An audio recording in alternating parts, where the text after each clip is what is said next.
Good, good evening. Of course, it's evening because I'm Kenyan.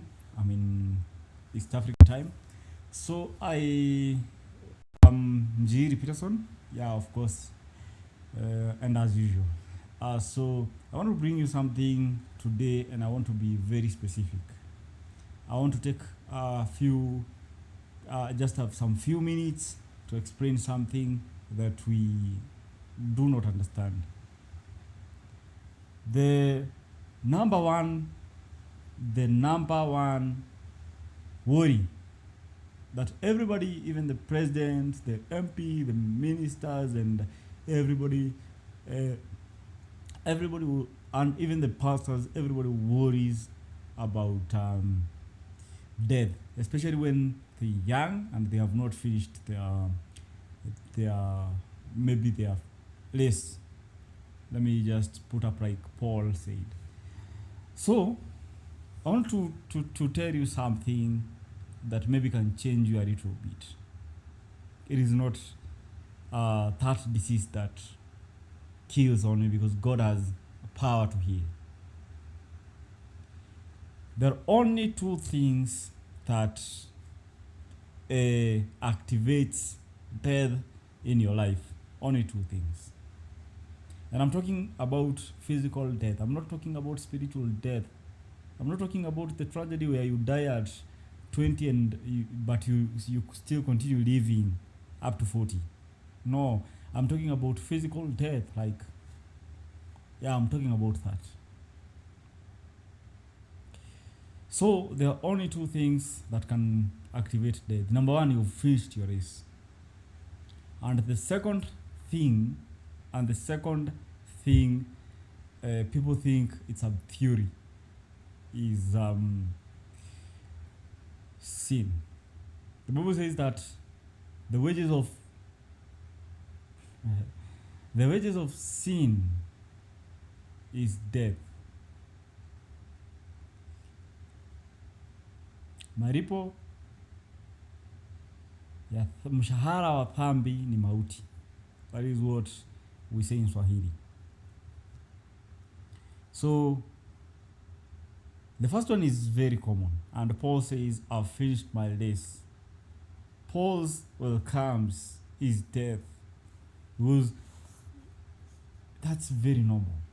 That's a natural thing. Because whatever has life, death has death. It's only that those that died, death was activated, and you cannot run away from it. But them that are alive today is because one thing, because they have not hit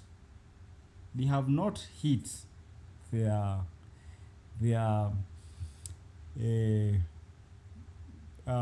have not hit the all they are not yet completed whatever they were sent to do here on earth. But now the tragedy, my fellow people, is when you die out of sin, when death is a wage of something you did. It's a tragedy. It can come to you even when you're 50, 80, or 60, 40, 20. It can come to you. I want to tell you something, that God does not have anything to do with your with how you live, with the numbers, with the age. God does not have anything to do with that. And the reason why I want to argue with you that God does not have anything to do with how many days you stay on earth, number one, is because God says in the beginning that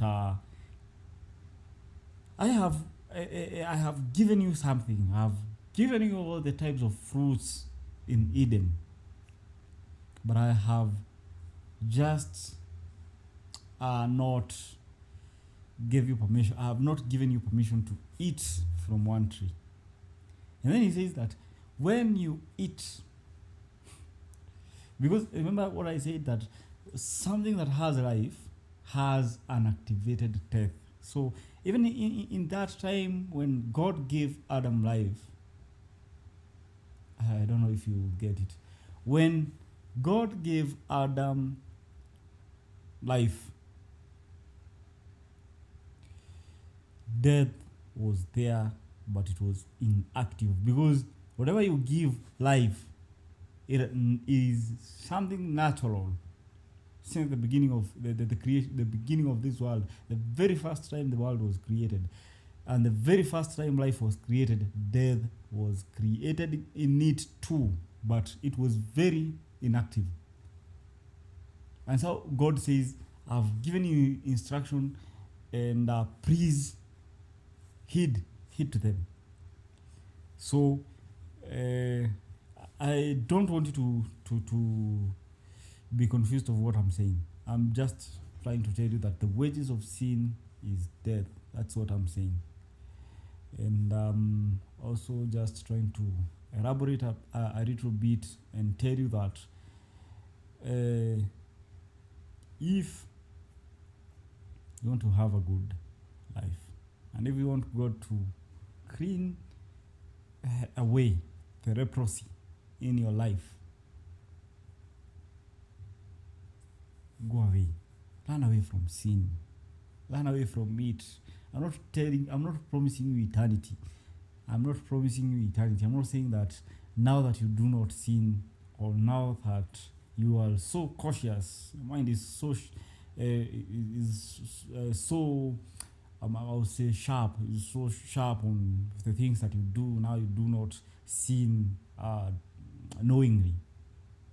You will evade death.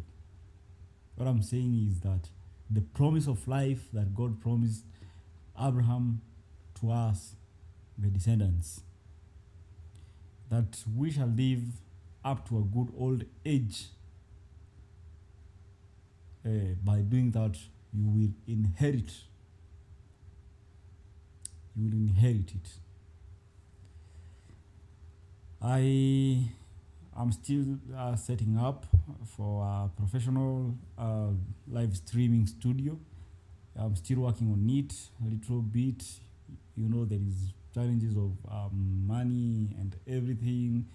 The resources that we requires a lot of money. So hata ukiniona I'll just deliver whatever I can deliver. I want to thank you for being part of this.